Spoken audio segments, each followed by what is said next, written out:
जय हिंद साथियों, स्वागत है एमके सर इंस्पिरेशन के एक और बेहतर वीडियो में। सो फ्रेंड्स, आज के इस वीडियो में आप सभी के कहने पर पिछले कई दिनों से बहुत सारे स्टूडेंट बोरा भर भर के कमेंट कर रहे थे कि सर 12th केमिस्ट्री के अंदर जितने भी इंपॉर्टेंट फार्मूलाज हैं उन पर वीडियो बनाइए, क्योंकि हमने फिजिक्स पर ऑलरेडी वीडियो बनाया है और आप सभी का प्यार भी मिला है। 70,000 के करीब उस पर व्यूज़ भी आए हैं। जिस तरह से उस वीडियो पर आपने प्यार दिखाया है, उम्मीद करता हूं कि ऐसा प्यार इस वीडियो पर भी मिलेगा। और आज के इस वीडियो में हम बहुत ही सिंपल तरीके से केमिस्ट्री 12th केमिस्ट्री के अंदर जितने भी इंपॉर्टेंट फार्मूलाज हैं उनको देखने वाले हैं। इससे आपको न्यूमेरिकल सॉल्व करने में बहुत ही मदद मिलने वाली है। तो चलिए वीडियो स्टार्ट करते हैं। यहाँ से आपको स्क्रीनशॉट करने का भी मौका देंगे, सारी चीज़ों को सैंपल में बताएंगे कौन क्या है, इसलिए वीडियो को एंड तक देखना। बिल्कुल भी बीच में इधर उधर वीडियो भगाना मत, नहीं पूरा का पूरा सिस्टम गड़बड़ हो जाएगा। चलिए, पहला यहाँ से ठोस अवस्था के अंदर वैसे अगर हम बात करें तो दो इंपॉर्टेंट फार्मूलाज हैं इसमें। ठोस अवस्था पहला चैप्टर में जो फार्मूला है, परमाणु त्रिज्या यानी आर तथा घनीय एकक कोष्ठिका के किनारे की लंबाई यानी ए के बीच में क्या रिलेशन होता है, यानी relation between R and A. R और ए के बीच में क्या संबंध होता है। आर क्या है तो बताया परमाणु त्रिज्या है, और उसके बाद ए क्या है तो घनीय एकक कोष्ठिका के किनारे या कोर की लंबाई है। तो पहला है दोस्तों, देखिए यहाँ से आपके सामने देखो, पहला है SCC के लिए, दूसरा FCC के लिए, तीसरा BCC के लिए। देखिए SCC क्या होता है, सिंपल क्यूबिक, ये सिंपल क्यूबिक सेल्स होता है, यानी सरल घनी एकक कोष्ठिका कह लें। सरल घनी एकक कोष्ठिका हिंदी में बोलते हैं। इसके लिए जो फार्मूला होता है वो होता है R बराबर A/2। दूसरा है FCC। F का मतलब क्या होता है, ध्यान दीजिएगा, F face centred cubic cells होता है, यानी F का मतलब फेस होता है, ये सेंटर्ड, फिर C से क्यूबिक सेल। ठीक, तो FCC के लिए जो होता है R बराबर होता है A/√2√2, ये फार्मूला होता है। तीसरा है BCC के लिए, BCC body centred cubic cell, यानी क्या होता है, फलक केंद्रित। इसमें क्या होता है, ध्यान दीजिए, इसमें क्या होता है, ये काय केंद्रित होता है, सॉरी ये फलक केंद्रित होता है, ये काय केंद्रित होता है, ठीक है ना। बी का मतलब बॉडी, एफ का मतलब फलक, यहाँ से क्या है, एफ से फेस यानी फलक केंद्रित हो जाता है, और ये क्या होता है, काय केंद्रित यानी बॉडी क्यूबिक सेंटर्ड होता है। ठीक, इसके लिए जो आर बराबर होता है वो होता है A√3/4। ठीक, ये तो आपके हो गए SCC के लिए, FCC के लिए और साथ ही साथ BCC के लिए। ठीक, अगला है कि एकक कोष्ठिका का घनत्व, जो इसमें सबसे इंपॉर्टेंट फार्मूला है दोस्तों यही है। ठीक, यही है कि एकक कोष्ठिका, यहाँ ध्यान देना, एकक कोष्ठिका का जो डेंसिटी यानी घनत्व के लिए फार्मूला क्या होता है, वो होता है ρ बराबर Z/m अपान A³ Na। ध्यान देना, अब Z क्या होता है दोस्तों, ध्यान से समझिएगा, कॉपी में आप लोग लिख लीजिएगा। ठीक, Z क्या होता है, एकक कोष्ठिका के किनारे की पर उपस्थित, यानी एकक कोष्ठिका जैसे इस तरह से है ना, कोई चीज बना है, ठीक, तो यहाँ पर एकक कोष्ठिका के जैसे किनारों पर उपस्थित परमाणुओं की संख्या है। एकक कोष्ठिका के किनारे पर या कोर पर उपस्थित परमाणुओं की संख्या है। ठीक, Z। उसके बाद नीचे A क्या है, A क्या है, ये घन के कोर की लंबाई, यानी जैसे ये है इसके कोर की लंबाई A है। अगर A³ कह दें तो घन का आयतन हो गया।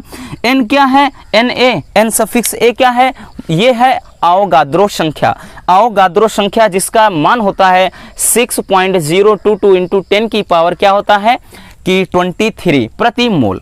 ठीक, बात समझ में आ गई कि M क्या है, मोलर द्रव्यमान या परमाणु द्रव्यमान। Z क्या है, एकक कोष्ठिका के कोर पर उपस्थित परमाणुओं की संख्या है, और उसके बाद A क्या है, घन का, ये घन के ये किनारे की या घन की भुजा की लंबाई हो गई, और उसके बाद A³ के रूप में करेंगे तो ये घन का आयतन हो जाएगा, और Na क्या होता है, आवोगाद्रो संख्या। तो हमने इसको एक्सप्लेन कर दिया है, आप इसको लिख लीजिएगा कॉपी में। चलिए अब चले आते हैं कि दूसरा जो चैप्टर है विलियन। सॉल्यूशन में बहुत सारे इंपॉर्टेंट फार्मूलाज हैं, और इससे रिलेटेड आपको दो क्वेश्चन तो 100% श्योर हैं आपके एग्जाम में जरूर टपकेंगे। तो पहला है दोस्तों, यहाँ से ध्यान दीजिए कि मोलरता। मोलरता क्या होता है, मोलरता हमने बताया है कि इसमें बताया है, ध्यान दीजिए, 1 लीटर में उपस्थित विलय के मोलों की संख्या को मोलरता बोलते हैं। तो मोलरता में M बराबर होता है स्मॉल w अपान m इंटू यहाँ पे v ml में, उसके बाद यहाँ से 1000।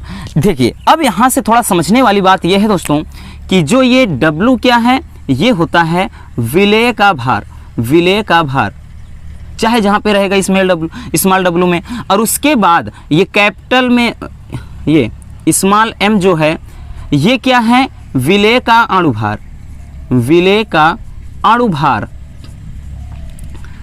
है, और ये v क्या है, विलयन का आयतन है, वॉल्यूम है, ठीक, ml में रहेगा। अगर ml में नहीं रहेगा तो यहाँ 1000 नहीं होगा, क्योंकि ध्यान देना 1 लीटर में 1000 ml होते हैं, ठीक।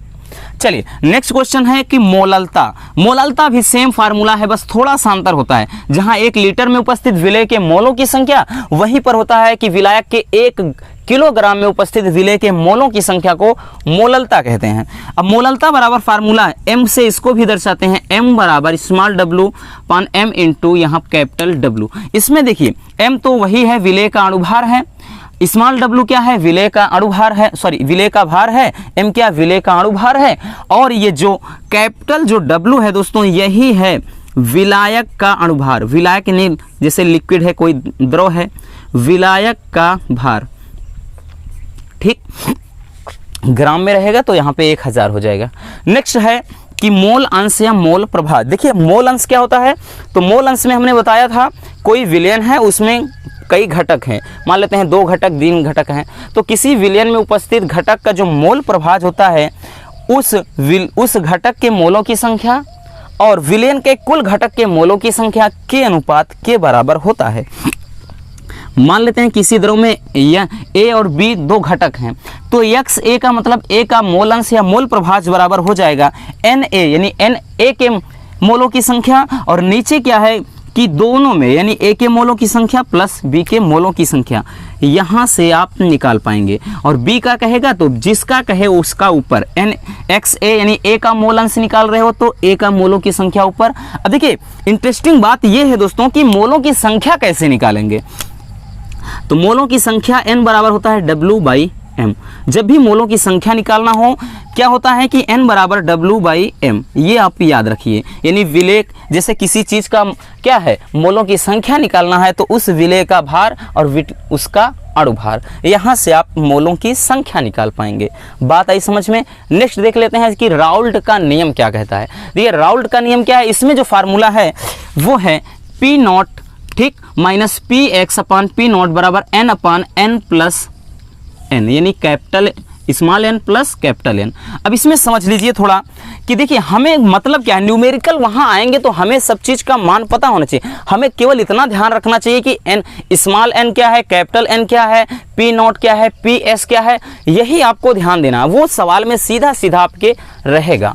तो ये दोस्तों हो जाता है कि जो P0 है ये शुद्ध विलायक का वाष्प दाब, शुद्ध विलायक का वाष्प दाब, शुद्ध विलायक का वाष्प दाब, और उसके बाद PS यानी विलयन का वाष्प दाब, क्या हो जाता है, विलयन का वाष्प दाब, ठीक। और स्मॉल n क्या है, तो विलेय के मोलों की संख्या, कैपिटल N क्या है, विलायक के मोलों की संख्या। और विलेय क्या मतलब जिसकी विलयन में मात्रा कम हो वो विलेय। जैसे आप पानी में चीनी घोल रहे हो तो वो विलेय हो गया, और पानी में घोल रहे हो तो पानी विलायक हो गया, उसकी क्वांटिटी ज्यादा रहे। जिसकी विलयन में जिसकी मात्रा कम हो विलेय होता है, जिसकी मात्रा अधिक हो विलायक होता है। बात आई समझ में। तो ये विलेय का ये विलेय के मोलों की संख्या और नीचे क्या विलेय प्लस विलायक के मोलों की संख्या। जब इसी को हम एक्सप्लेन करेंगे और तोड़ेंगे, क्योंकि जो न्यूमेरिकल में रहेगा वो भार दिया रहेगा, ठीक है ना, आपको यहां से भार अणुभार ये सब चीज दिया रहेगा। तो यहां से एक फार्मूला आपको ये भी दिख रहा है, यही फार्मूला है, लेकिन इसमें क्या है, जो स्मॉल w दे दिया है अपान W अपान m, आपने देखा भी W अपान m बराबर n, ये n के बराबर है, और नीचे ये कैपिटल में n है, इसको जब पलटेंगे ऊपर m चला जाएगा नीचे। इसका मतलब जो स्मॉल w है वो क्या है, विलेय का भार है, जो यहाँ पे स्मॉल m है विलेय का अणुभार है, जो यहाँ कैपिटल W है विलायक का भार है, और जो कैपिटल M है वो विलायक का अणुभार है। आई होप कि ये अच्छे से में समझ में आ गया होगा। हम एक्सप्लेन कर रहे हैं, आप इसको कॉपी में अच्छे से लिख लीजिएगा, नहीं तो चीज़ें एकदम से क्या है दिमाग से बाहर हो जाएंगी और वहाँ पर आप पता ही नहीं कर पाओगे क्या विलेय का अणु, ये स्मॉल m क्या है, कैपिटल M क्या है, स्मॉल w क्या है, कैपिटल W, ये समझिए, ठीक। स्मॉल w क्या है, विलेय का भार, स्मॉल m विलेय का अणुभार। और स्मॉल जो W है वो विलायक का भार, और ये क्या है स्मॉल m है, सॉरी ये कैपिटल जो W है वो क्या हो जाएगा, वो विलायक का भार हो जाएगा, ये कैपिटल M जो है वो विलायक का अणु भार हो जाएगा। ठीक, और अणु भार कैसे निकालते हैं नहीं पता है तो वीडियो डाला है वहां पर देख लीजिए। ठीक, नेक्स्ट है कि क्वथनांक में उन्नयन, जब कोई विलयन होता है आप उसमें अवाष्पशील पदार्थ मिला दोगे तो क्वथनांक में जितनी वृद्धि हो जाएगी, ठीक है ना, जैसे पानी है आपने कोई चीज़ उसमें मिला दिया और उसका क्वथनांक बढ़ जाए तो उसको कहेंगे क्वथनांक में उन्नयन। उन्नयन का मतलब बढ़त होता है, ठीक है ना। तो क्वथनांक में उन्नयन इसके लिए फार्मूला होता है delta T B equal to 1000 गुणे के बी इंटू यहाँ से क्या है W है अपान M गुणे कैपिटल W। अब देखिए यही तो चीज़ है, डेल्टा टी बी क्या है, क्वथनांक में उन्नयन, और उसके बाद के बी क्या है, के बी क्या है, ये है मोलल, ध्यान दीजिएगा मोलल उन्नयन, ये सवाल में दिया रहेगा मान, मोलल उन्नयन स्थिरांक, इसको मोलल उन्नयन स्थिरांक बोलते हैं, ये सवाल में आपके दिया रहेगा। स्मॉल W तो हमने बता ही दिया, हर जगह चाहे जहां है वो रहेगा, विलय का भार ही रहेगा। ये कैपिटल स्मॉल m क्या होगा, वो विलय का अणुभार ही रहेगा, और जो यहाँ से जो W है हमने लिख भी दिया है, जो कैपिटल W है वो क्या है, विलायक का भार है, ठीक है ना, क्या है, विलायक का भार है। और उसके बाद यही चीज आपको डेल्टा जो TB है वो क्या है कि क्वथनांक में उन्नयन, मतलब कितने अंश की बढ़ोतरी हो रही है, यही उन्नयन, क्वथनांक में कितने डिग्री की वृद्धि हो रही है। और दूसरा है कि हिमांक में अवनमन, हिमांक में अवनमन के जस्ट उसी का अपोजिट, क्वथनांक में जितनी वृद्धि हो जाए वो उन्नयन है और जितनी कमी हो जाए वो अवनमन है। तो हिमांक में अवनमन यानी हिमांक में कमी, इसके लिए फार्मूला जो हो जाता है वो डेल्टा TF, देखिए B का मतलब बॉइलिंग, ठीक है ना, और उसके बाद F यानी फ्रीजिंग। तो ये बॉयल का मतलब क्या है, मतलब ये उबलना क्वथनांक, और ये क्या है फ्रीजिंग यानी हिमांक यानी जमना। तो यहाँ से डेल्टा TF बराबर होता है 1000 गुणे KF गुणे यहाँ पे स्मॉल W और अपान small m into capital W। अब देखिए सारी चीज़ सेम है, स्मॉल W भी वही चीज़ है जो यहाँ पे चल रहा है, स्मॉल m भी वही चीज़ है जो यहाँ पे है, और उसके बाद ये कैपिटल W भी वही चीज़ है, विलायक का भार। इसमें एक चीज़ आपको यहाँ पर KF क्या है, तो इसको देखिए यहाँ मोलल उन्नयन स्थिरांक, तो यहाँ पर इसको बोलते हैं मोलल अवनमन, मोलल अवनमन स्थिरांक बोल देते हैं दोस्तों, बस इसको मोलल अवनमन स्थिरांक। और डेल्टा जो TF है वो हिमांक में अवनमन है, क्या है, हिमांक में अवनमन यानी हिमांक में कमी। और नमन का मतलब क्या होता है, अवनमन का मतलब कमी, पढ़ा होगा आपने उन्नयन कोण अवनमन कोण, ठीक है ना। जब नीचे से ऊपर की ओर देखते हैं बढ़ रहा है तो उन्नयन, ऊपर से नीचे की ओर यानी नीचे आ रहा है तो अवनमन। ठीक, बात आई समझ में। तो पहले आप इसको बढ़िया तरीके से स्क्रीनशॉट कर लीजिए, फिर हम नेक्स्ट जो आगे की ओर फार्मूला हैं उनकी तरफ चलते हैं। चलिए दोस्तों अब हम आगे के फार्मूलास को देख लेते हैं। अब विलियन के अंदर दो फार्मूला और थे जो काफी इंपॉर्टेंट है, इनको भी देख लेते हैं कि हेनरी का नियम। हेनरी का नियम क्या होता है दोस्तों, P बराबर के सफिक्स H यानी KH इंटू एक्स। जहां पर ध्यान दीजिएगा P क्या है, दाब है, क्या है दोस्तों, P दाब है, और उसके बाद KH क्या है, इसको बोलते हैं हेनरी नियतांक। क्या होता है, हेनरी कांस्टेंट है, हेनरी नियतांक। और उसके बाद x क्या है, ये क्या है, गैस का मोल अंश या मोल प्रभाज, ठीक है ना। x क्या है, ये गैस का मोल अंश है, ठीक है ना, गैस का मोल अंश है। नेक्स्ट है परासरण दाब।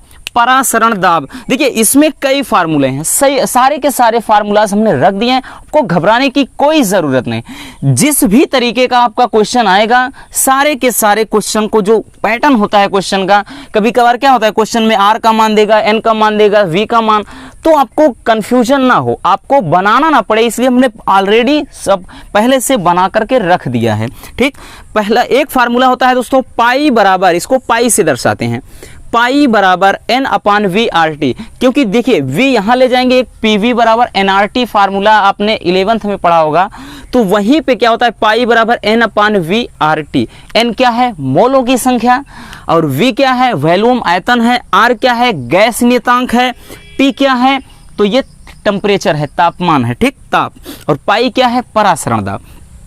अब देखिए n अपान वी बात करें दोस्तों तो n अपान वी इसको हम c से भी लिख सकते हैं, इसलिए पाई बराबर सी आर टी। अब c अकेले पर्सनल अगर बोल दिया जाए तो भाई साहब हम c को क्या लिख देंगे, ये क्या है कि विलयन की सांद्रता है, क्या है दोस्तों सांद्रता, ठीक ना। और उसके बाद हमने क्या बताया पाई तो आंशिक आपका दाब है ही ना, क्या है ये सॉरी परासरण दाब है, और उसके बाद आर क्या है ये गैस नियतांक है, गैस नियतांक है, उसके बाद टी क्या है परमताप है, ये चीज ठीक। अब उसके बाद देखिए n का n बराबर w अपान m, इसके पहले भी हमने बताया n बराबर w अपान m, इसलिए इसको w अपान m लिख के और v यहाँ पर है, इस फॉर्म में भी आप लिख सकते हैं, क्योंकि कभी कभार क्या है विलेय का भार देगा अणु भार देता है, इस तरह से आपको परासरण दाब निकालना पड़ सकता है। स्मॉल w देखिए हम बार बार चीज़ों को लिख रहे हैं दोस्तों, एकदम रट जाना चाहिए।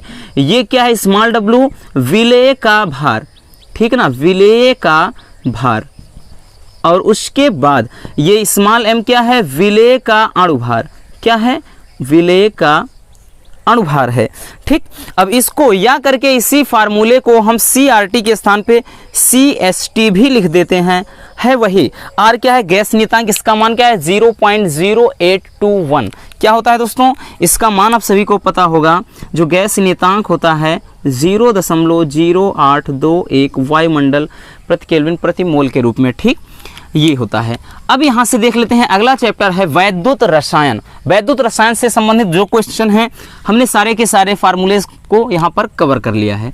पहला है इस पे एक क्या होता है न्यूमेरिकल बेस्ड क्वेश्चन आपका पूछा जाता है, तो जैसे क्या किसी भी मतलब सेल का विद्युत वाहक बल निकालना हो, देन ऐसी सिचुएशन में हम ई सफिक्स यहाँ पे ई नोट सेल करके ई कैथोड यानी कैथोड में से एनोड घटाएंगे। आपका दिया रहेगा जिंक दिया रहेगा या कोई चीज कापर दिया रहेगा, Fe दिया रहेगा, उसमें कैथोड इलेक्ट्रोड ये मतलब मान आपको दिए रहेंगे, यहाँ से विद्युत वाहक बल सेल का निकालना होगा।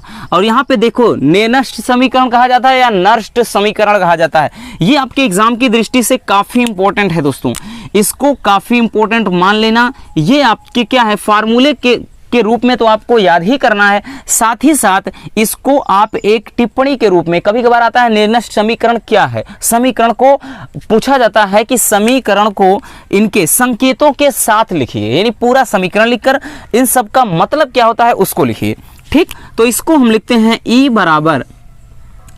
बराबर लिखते हैं दोस्तों E naught minus R T upon n F log यहाँ से 1 अपान एम एन। अब देखिए यहाँ से सबके मान को हम देख लेते हैं बहुत ही सिंपल तरीके से। इसमें यही पूछा जाता है कि निर्णय समीकरण क्या है और इस समीकरण को उपयुक्त प्रतीक के साथ संकेतों के साथ लिखिए।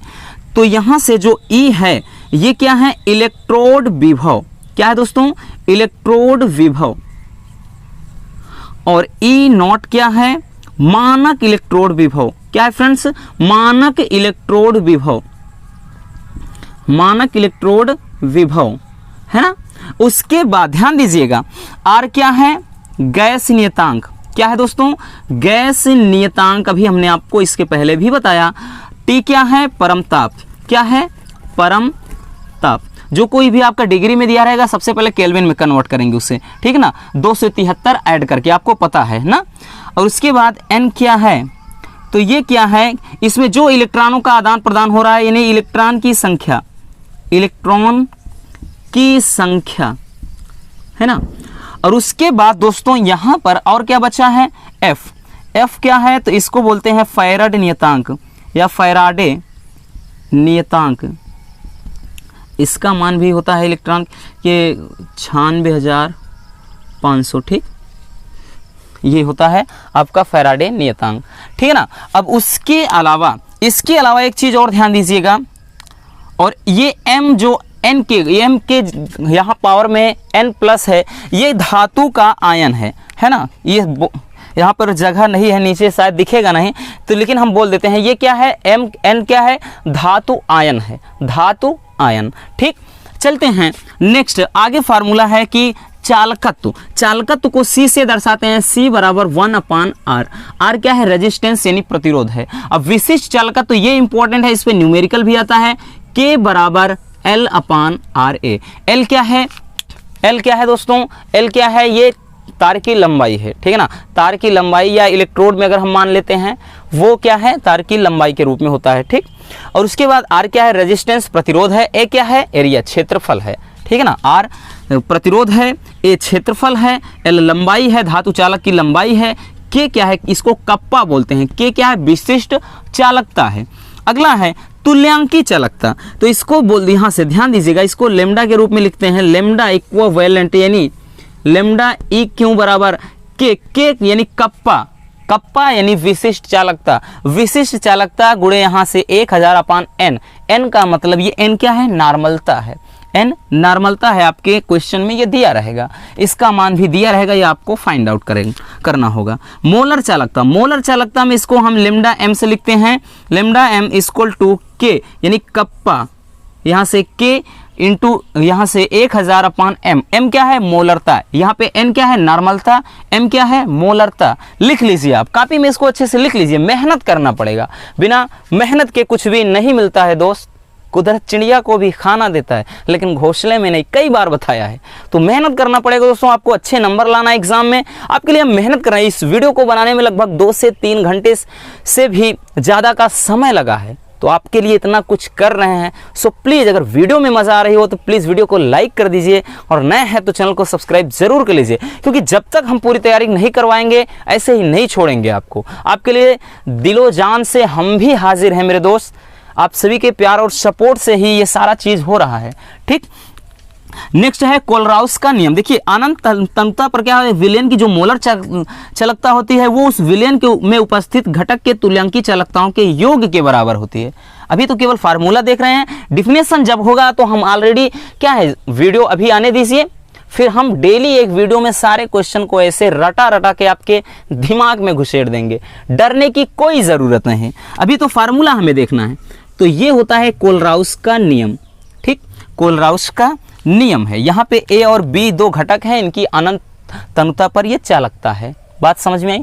रासायनिक बलगत की, इसमें भी 2 फार्मूला प्रमुख हैं, एक ये भी है लेकिन ये दोनों ज़्यादा इंपॉर्टेंट है। इसमें देख लीजिए, कोई इक्वेशन है, कोई इस तरह से समीकरण दिया हो दोस्तों, तो ऐसी दशा में इस समीकरण के लिए स्टोइकियोमेट्री सिद्धांत द्वारा इसको हम इस फॉर्म में अभिक्रिया की जब दर लिखना चाहेंगे तो ये लिखेंगे।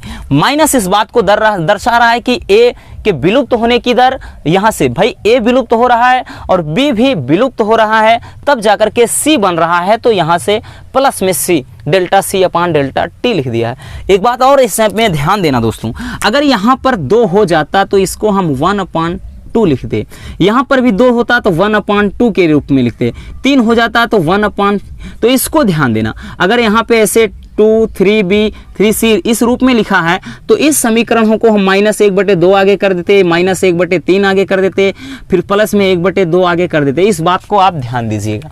ठीक, अगर कुछ भी नहीं है तो उस तरह से लिखेंगे, यहाँ से जो नंबर्स हैं वही 1/, के रूप में चली जाती हैं। बात आई समझ में। ये क्वेश्चन आपको, इस पे भी क्वेश्चन कभी कभार 1 नंबर के पूछ लेता है। नेक्स्ट है अर्ध आयु। अर्ध आयु को आप लिखेंगे टी हाफ बराबर 0.693 अपान कितना के। अब के यानी कप्पा, यानी ये वाला के नहीं, ये देखिए इसमें इसको छोटे से लिखते हैं, छोटा है, और ये के क्या है दोस्तों, यहाँ पे स्थिरांक है, ये लिखा भी है। प्रथम कोटि की अभिक्रिया के लिए जो वेग स्थिरांक होता है वो के बराबर, के क्या है, वेग स्थिरांक है ना, और उसके बाद टी क्या है, समय है, और उसके बाद ए क्या है, प्रारंभिक सांद्रता है ना, और उसके बाद a माइनस एक्स क्या है, तो ये है t समय बाद सांद्रता देगा कि कोई पदार्थ क्या अपनी प्रारंभिक सांद्रता का इतने मिनट बाद या इतने घंटे बाद इतना रह जाता है। तो ये क्या है, a प्रारंभिक सांद्रता, a माइनस एक्स t समय के बाद सांद्रता। ठीक, तो बात आई समझ में। तो इसको आप पहले अच्छे से स्क्रीनशॉट कर लीजिए, हम साइड हो जा रहे हैं।